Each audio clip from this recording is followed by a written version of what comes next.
Coming up tonight on Newswatch, family members listen in disbelief as details of a Vandalia murder are revealed. We'll have more on the suspect and his recent appearance in court. Also, it's that time of year again. More and more people are sniffling and sneezing. Coming up, we'll hear what health officials say about this year's flu season. Emily? Measurable rain falls on central Illinois, and there's more to come this week. This is Newswatch, and your Tuesday's edition starts now.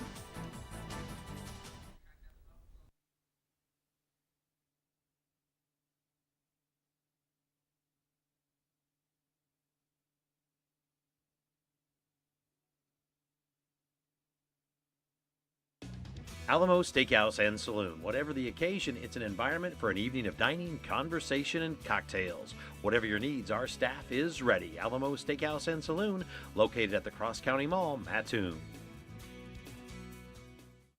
TCI Realty, Charleston area's real estate connection, commercial, land and farm, and residential real estate. Experienced realtors with an up-to-date website at tcirealty.net. TCI Realty supports the students of WEIU Newswatch. The Charleston House proudly supports Newswatch. Now welcoming guests on Charleston's historic 6th Street, the Charleston House Bed and Breakfast Inn offers refined accommodations in a beautifully restored bed and breakfast. For booking information, visit craigcollection.com or call the number on screen.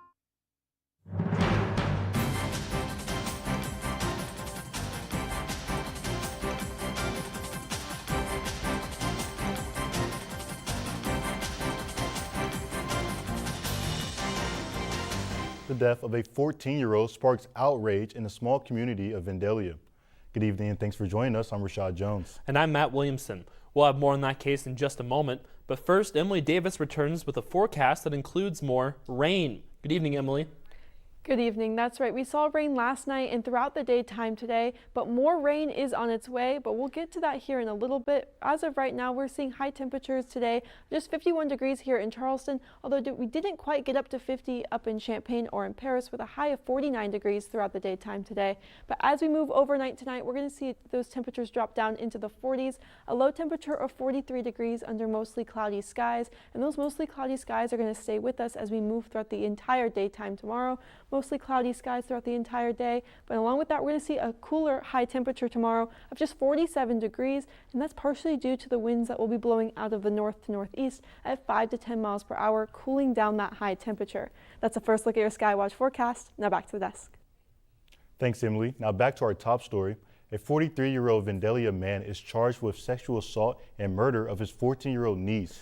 Megan Kernan has more on the case and the suspect's appearance in court this week. I would have never guessed that he could be that type of person and that could happen in the small town of Vandalia. A sense of betrayal echoed through the courtroom where family and friends listened in disbelief as prosecutors detailed how Arnold Rivera, the step-uncle to 14-year-old Kylie Toberman, is now accused of taking her life. Charging documents say Rivera sexually assaulted Kylie, strangled her with jumper cables, then hid her body in a tote inside his RV. I am so disgusted, it's not funny. We were just now educated of the manner of her death and the disrespect to her body. And it should have never happened. Kylie was reported missing Friday morning. Just hours later, investigators found her behind her home on West Gallatin Street in Vandalia, inside a blue tote bag in Rivera's RV. Prosecutors say she was killed the day before. Charging documents say Rivera had been acting as Kylie's caretaker while her stepmother was undergoing medical treatment. I think that Arnold was a disgusting man and that should have never happened, and I think that she was failed as a person. Kylie was a student at Vandalia Junior High on the wrestling team and was recently voted most improved wrestler. Students here wore pink in memory of her today. Her school says she was taken far too soon. Kylie was energetic and lovable, always happy, always wanted to be with us all. It broke my heart because she shouldn't have had to gone through that. She was the sweetest, kindest person, and she had so much life left to live. Rivera has a lengthy criminal record, including abuse charges against minors. The judge denied Rivera's pretrial release, stating he poses a danger to the community. His next court appearance is scheduled November 25th. And from Indiana, an Indiana man is charged with manslaughter in the fatal shooting of a cleaning woman who arrived at the wrong house. Kurt Anderson is accused of shooting the woman through the door as she approached the suburban Indianapolis home earlier this month. Anderson says it was early in the morning and he thought somebody was trying to break in. He called police, but before they arrived, he fired a single shot through the door, hitting the woman in the head and killing her. She had 4 children, including a baby who was just a year old. A woman is in a hospital in critical condition after police say she was set on fire on a Chicago Transit Authority train. Authorities say it happened last night on a CTA train. Police say the 26-year-old victim got into a verbal altercation with a man that turned physical. They say the man then poured a liquid on the woman and lit her on fire. The suspect fled after the train came to a stop while the woman got off the train and fell down. The fire was put out before officers arrived. Police say she suffered severe burns. A former dental office employee pleads not guilty to several theft charges. Court records show 49-year-old Rebecca Gutierrez is facing 3 theft-related felony charges. Charging documents show Gutierrez is accused of stealing between $500,000 and $1 million from Hastings and Havlik in Mattoon between 2020 and September this year. She's due back in court for a pretrial hearing on January 12th in Coles County. Records also show she's been released from jail on pretrial supervision. And now for a Newswatch update. We now know the identity of a person killed in a Robinson house fire. According to our partner station, WTHI, 83-year-old Audrey Hauser died in the Saturday afternoon fire on Pickford Street. The Robinson Fire Protection District says when crews arrived on scene, they were told someone might be in the home. Firefighters could not immediately search the residence because of the extreme heat. Now, a short time later, rescue crews found Hauser inside, unresponsive. The State Fire Marshal's office is investigating a cause. In tonight's Health Watch, we may be in for another bad flu season. Health experts say this is because of a new virus variant of the illness and lagging vaccinations. The strain is called subclade K, and cases have been seen in Japan, the UK, and Canada. Last winter, the U.S. had its highest rates of flu hospitalizations in nearly 15 years. At least 280 children died of influenza, the highest number on record going back to 2004. Now, this case isn't in Illinois, but a human case of the bird flu is reported in the U.S. The Washington State Health Department says the patient is infected with a strain of the virus that hasn't been seen in humans before. This is the first reported case of bird flu in a human in the U.S. in 9 months. It's not clear how the older patient caught the virus, but health leaders say they are contacting people who may have been in contact with the man to check for symptoms. State officials are reminding deer hunters to pack a safety harness when heading into the woods this season. The Illinois Department of Natural Resources says tree stands are the #1 source of hunting-related accidents and deaths in the state. Last season, 70% of reported hunting incidents were tied to tree stands, including cases where hunters did not use a fall arrest system. That system helps prevent hunters from falling all the way to the ground. The first firearm season starts November 21st. Fresh off of celebrating Veterans Day, Indiana State University in Terre Haute gets military honors. Military Times magazine has named ISU as the top university in the state for veterans and members of the military. The university met a lot of the magazine's award criteria, including career services tailored for military students, financial assistance, and mental health services. Indiana State University President Mike Goddard says they prioritize creating opportunities for their military and veteran students to earn their degrees while serving our country and communities. Well, more rain is in the Skywatch forecast. And Emily Davis is back with a preview. That's right, more rain is expected as we move into the work week, but we're in for a pretty pleasant weekend. I'll have more on that here in a few minutes. A production of WEIU TV, City Spotlight, covering the communities of Effingham to Robinson to Danville to Champaign to Decatur to Taylorville and places in between. For a past decade, City Spotlight has been talking with community leaders about what's happening in their local communities across central and southeastern Illinois. Wednesday at 7 o'clock on WEIU.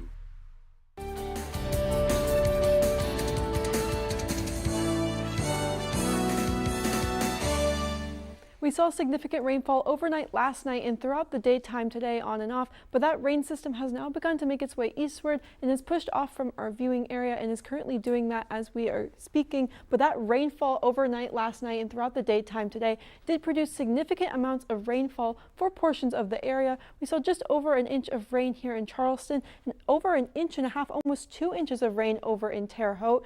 But you'll notice other places only saw trace amounts of rainfall, so this rainfall was scattered as it moved through, but it produced some thunderstorms as it did move its way through the viewing area, and it kept our temperatures a little bit cooler today with a high temperature in the 50s, a high temperature of just 51 degrees here in Charleston, and we didn't quite reach 50 up in Champaign and over in Paris with a high temperature of 49 degrees. But as we move overnight tonight, everyone's going to drop down into the 40s. We're going to see a low temperature overnight tonight of 43 degrees under mostly cloudy skies. We're also going to be seeing winds blowing out of the north. Those mostly cloudy skies and northerly winds will be consistent as we move throughout the daytime tomorrow. But first, we're going to look at those mostly cloudy skies as we move throughout the nighttime tonight and into tomorrow morning. And then those mostly cloudy skies are going to stay with us throughout the entire daytime tomorrow, along with winds blowing out of the north, which will cause our temperatures to be a little bit cooler tomorrow. A high temperature of just 47 degrees tomorrow, which is cooler than our high temperature in the 50s today. And the reason we saw that is because of the winds that will be blowing out of the north overnight tonight and into the daytime tomorrow. It's blowing colder air down from the north into our viewing area and cooling off our temperatures. So we won't really see temperatures warm up as we move throughout the daytime tomorrow. Low temperature in the 40s and a high temperature in the 40s as we move throughout our daytime. But we're going to be seeing those mostly cloudy skies throughout the daytime tomorrow. But a few scattered showers you saw there pop up on your screen likely won't reach the surface, but we will be seeing mostly cloudy skies throughout the entire daytime tomorrow. But looking forward, we are going to see another chance of rain return to our forecast. We're seeing scattered chance of showers on Thursday with a high temperature of 52, so temperatures will be warming up as we move into our Thursday, but the real chance for rain will move into Friday. This chance of rain will be more widespread and will bring heavier rainfall and possible thunderstorms as we finish off the work week. And because of that, temperatures will start to cool down on Friday with a high temperature of just 50 degrees. But as we start our weekend, we're going to see a pretty pleasant weekend with a high temperature of 55 degrees on Saturday under partly cloudy skies, and those warmer temperatures will continue as we move throughout the weekend. But before we get to that rain that we're going to be seeing on Thursday and on Friday will be producing just under an inch of rain as it's projected as of right now. We're seeing 9/10 of an inch of rain over in Taylorville, 8/10 here in Charleston, expected over the course of those 2 days. But looking forward to our temperatures, they're going to warm back up as we move into the weekend because we are going to be above average for the next 6 to 10 days. That average for this time of year is typically in the 50s for the mid-November.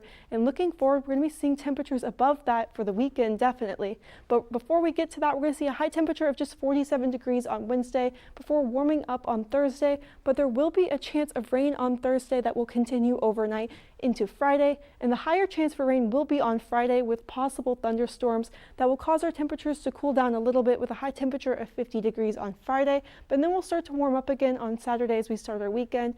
A high temperature of 55 degrees on Saturday before warming up even more as we make it to Sunday. A high temperature of 59 degrees, near 60 degrees as we finish off our weekend, but we'll cool back down again once we start next work week. A high temperature of 48 on Monday before warming up again on Tuesday with a high of 52, but there will be another chance of rain that will enter the forecast on Tuesday. So we'll see a break from the rain on Wednesday, but more rain is on the way. Well, definitely good to know, Emily. I actually walked over to the station this morning without an umbrella. That was not a fun time for me. Yeah, you want to make sure you prepare for the rain this week.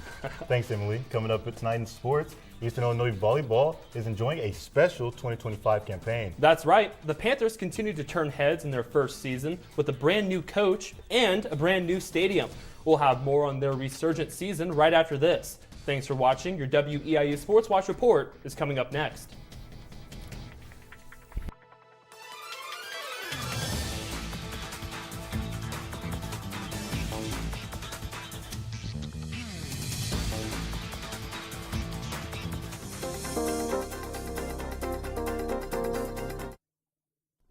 Shopping season has already begun, but the prices of many items may have you feeling much less jolly this year, especially when it comes to toys. Toy expert Chris Byrne warns shoppers shouldn't wait until Black Friday to buy toys because it's unlikely they'll go on sale and the inventory may be low.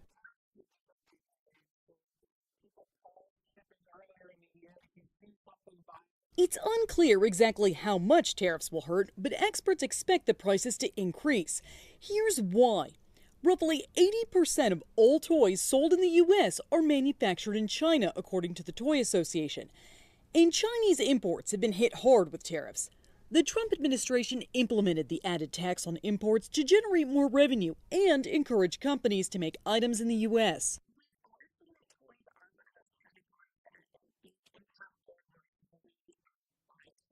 Catherine Cullen with the National Retail Federation says despite tariffs, shoppers are still spending. They recently conducted a survey and found consumers plan to spend roughly $890 per person this year, and families with kids aren't holding back. Cullen says families with kids are spending about $30 more. And when it comes to budgeting, Byrne recommends shopping around for the best price and has this advice.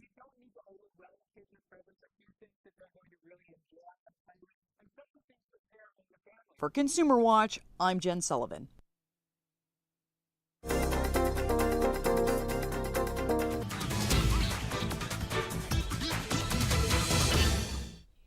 Eastern Illinois volleyball continues to rack up victories in the Ohio Valley Conference and are just one win away from securing the regular season title. Sports Watch's Matthew Posner has more on what's at stake for the Panthers with the playoffs less than a week away. It's been a special season for Eastern Illinois volleyball.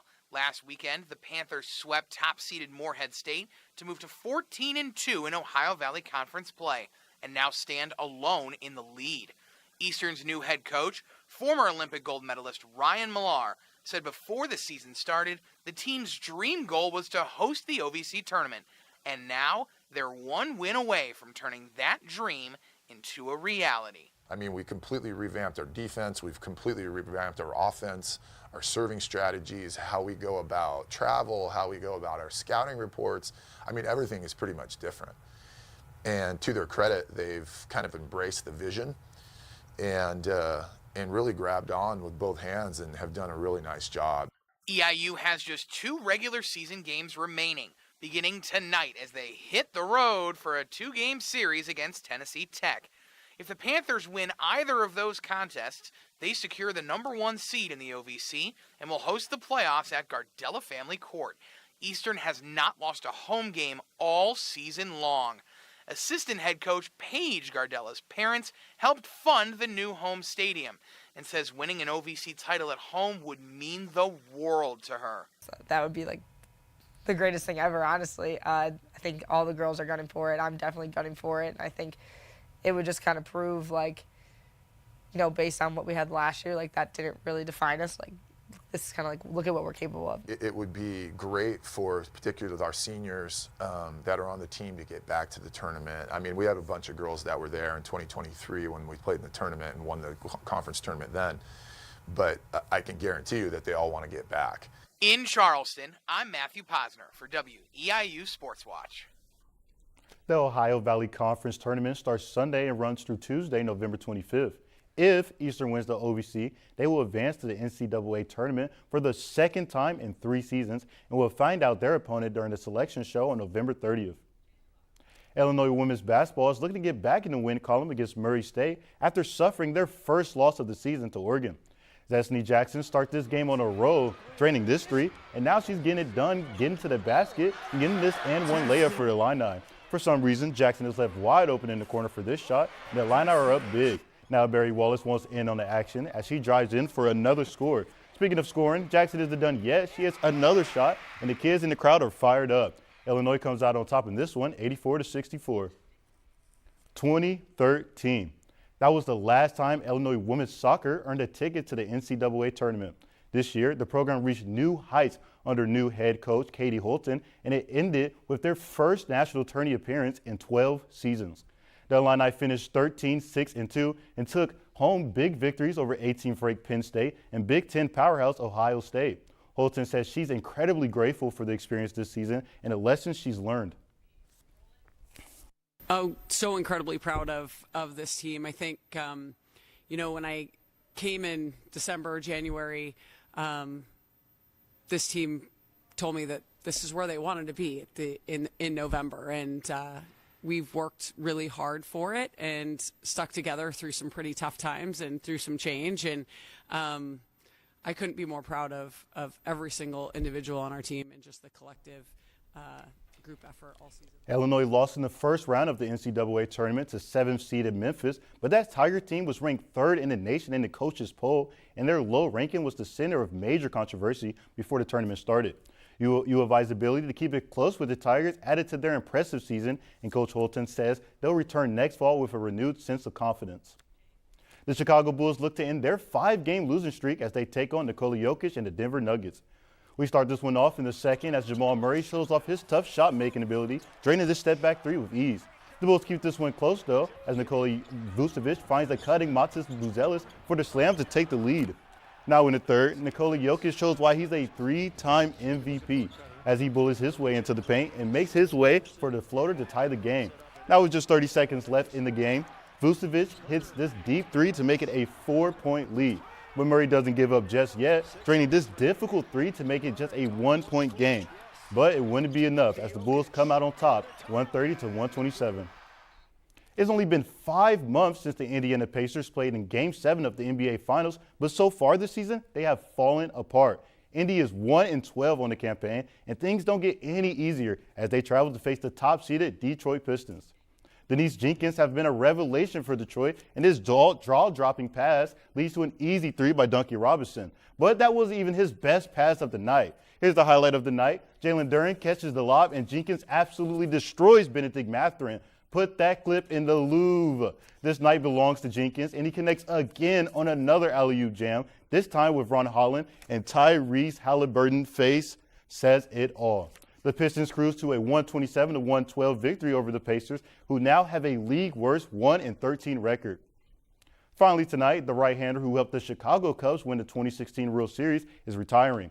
Kyle Hendrickson spent 11 seasons with the Cubs and helped the team in a 108-year championship drought. That's all for sports. Matt, back over to you. All right, thanks, Rashad. Still to come, Emily Davis is back to talk about more rain in the Skywatch forecast. But first, a gold timepiece with an extensive history is expected to bring big money at an upcoming auction. We'll have the details in tonight's parting story. Thanks for watching. This is Newswatch on WEIU.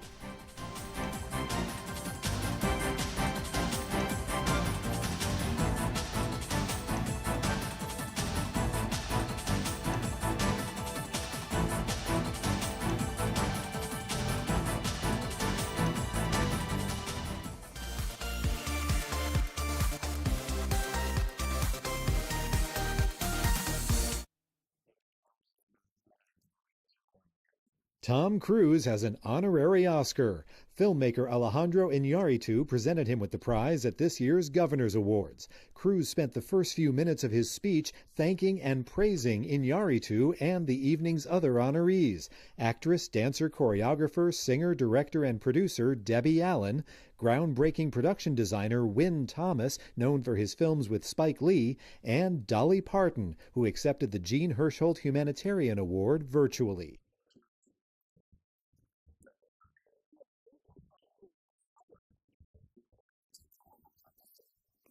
Vanguard is a limited series dramatizing the rise of iconic Swedish media mogul Jan Stenbeck. The show, described as a real-life Succession meets The Wolf of Wall Street, features English and Swedish dialogue. It debuts today on the Viaplay streaming service. In Hollywood, I'm David Daniel.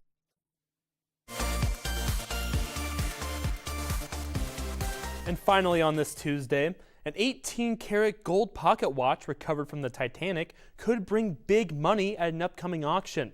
The more than century-old timepiece belonged to Isidor Straus, who was on the infamous vessel with his wife when it sank in the Atlantic on April 14, 1912. The piece is expected to sell for more than $1 million. According to the auction house selling the watch, the piece stopped at 2:20 a.m., around the same time the Titanic sunk. The heirloom was passed down through generations before being restored. The auction takes place November 22nd. Well, Emily Davis is watching the skies and returns for a final check of the Skywatch forecast.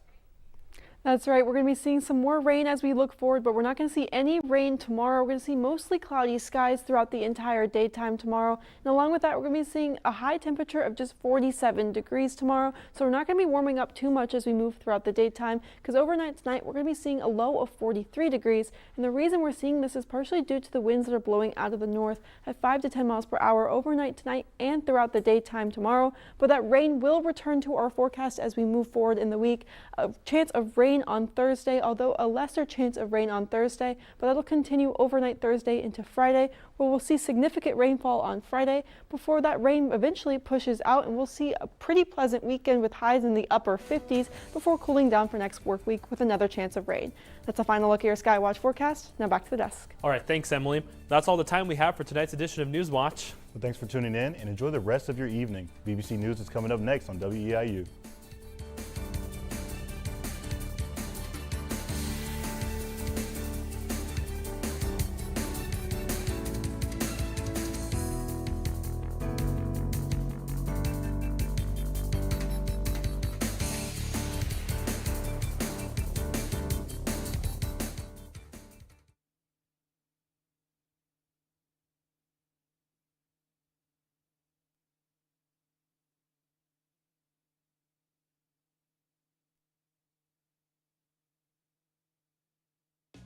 Alamo Steakhouse and Saloon. Whatever the occasion, it's an environment for an evening of dining, conversation, and cocktails. Whatever your needs, our staff is ready. Alamo Steakhouse and Saloon, located at the Cross County Mall, Mattoon.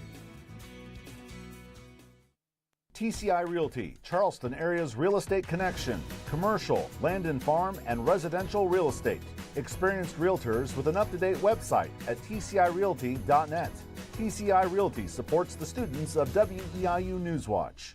The Charleston House proudly supports Newswatch. Now welcoming guests on Charleston's historic 6th Street. The Charleston House Bed and Breakfast Inn offers refined accommodations in a beautifully restored bed and breakfast. For booking information, visit craigcollection.com or call the number on screen.